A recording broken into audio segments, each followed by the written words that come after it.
don't think I need to do it much tonight, to be honest.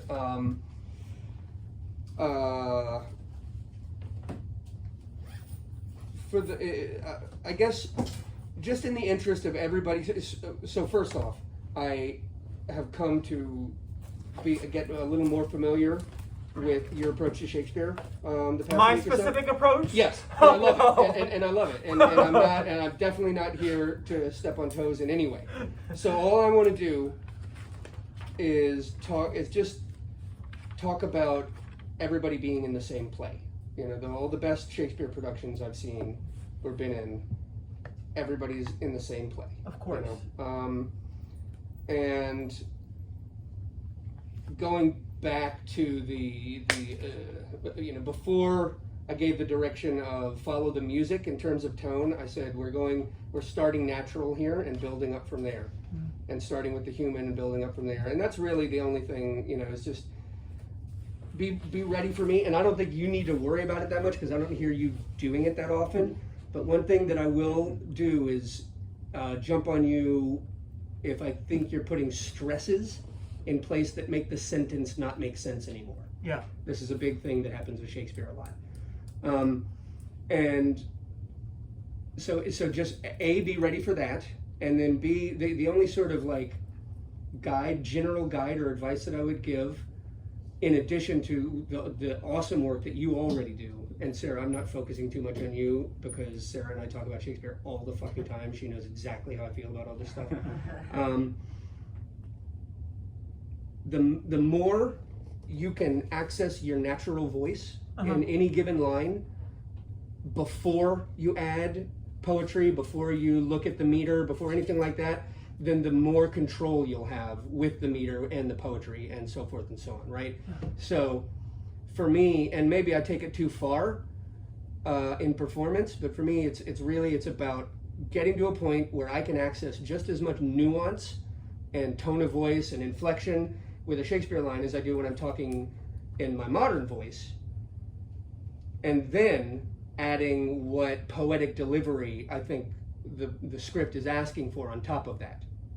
But the analogy that I like to use there is jazz, right? Because jazz has all this improvisation and affectation and everything, but unless you have the fundamentals, then you're just shooting in the dark, right? So, and I think a lot of people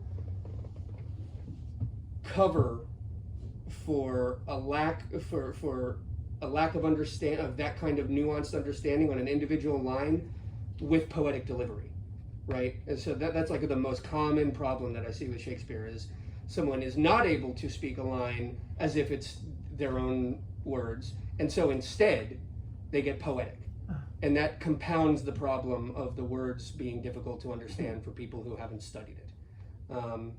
So that's my Shakespeare spiel, and again, I don't think you need it much. Like you're pretty tight, but Well, I know that I can be a bit of an affected speaker, like on the verge of being pedantic, which I'm aware of it. So if you give me anything like that, I'm not gonna. Yeah, I mean, so far, put my, I'm not gonna put my hawks up on you. And I also feel like too. Yeah, I think that for me specifically, I feel like I started on the wrong foot with you on like the first or the second day of rehearsal, and I want to apologize. I think I was afraid of something that I didn't need to be afraid of. And so I don't also want you to have like the wrong idea about my receptiveness towards what your desires as a director are, because I know what my responsibility is as an actor, so I don't want you to ever be afraid to give me any kind of note.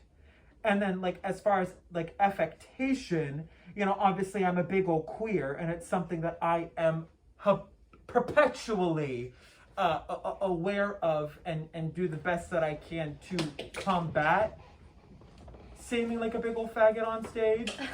But like, I'm always so afraid if that lends itself into like affectation or not using my real voice or something like that, only because I don't want people to not believe that he Right. can be attracted towards women. You know what I mean? That's an apology. That's my frame of thinking and awareness. Okay. That's kind of what I just wanted to say. I hear you. Well, thank you. I don't. You definitely didn't need to apologize because No. you didn't give me any like that. Like I was happy. I've been happy about your how about your candor and just about your willingness to bring your thoughts and questions to the table. So please continue with that. Well, Um, I can do it more tactfully, okay. so I apologize still. Okay. But as far as affectation, like again, everything. I mean, everything you've been giving me is more than what I cast you for. You know, I know you bring some affectation and some high poetry, but this is Orsino. Right. You know, like Yeah, true. it calls for that. It calls for that. But again, it's something that you want to add as a choice, Right. And so far, you've been doing that. I've been very like I've never seen thus far. You're the most passionate Orsino that I've seen, and I'm loving that. Thank you. Because it makes a lot of things make sense. Yeah. It makes that passion that's like ready to spill out in this play. It makes it right there. Yeah. You know, tangible. So I'm really happy with the direction. Like really super happy with the direction the two of you are going, just in terms of your chemistry thus far.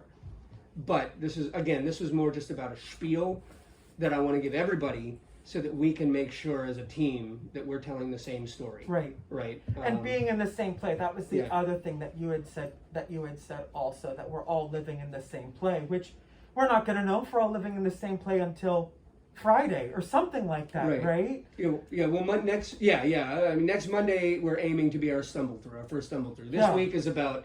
Last week was music. This week is about you guys. Next week is about putting them together. Okay. Yeah. Cool. Yeah. Yeah. Yes. Oh no, I was just like, Oh. hurrah! Sorry, that was not effective. Body communication. All right. Awesome. Cool. Anything that you want to add before we jump into Shakespeare stuff? Nope. Cool. All right. So why don't we take a little bit before we start working, before we dive deep into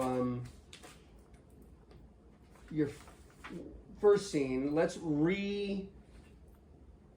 stage a little in terms of Curio and Valentine, and get Curio his blocking for that opening bit, readjust a little bit of the dialogue between the two of them, and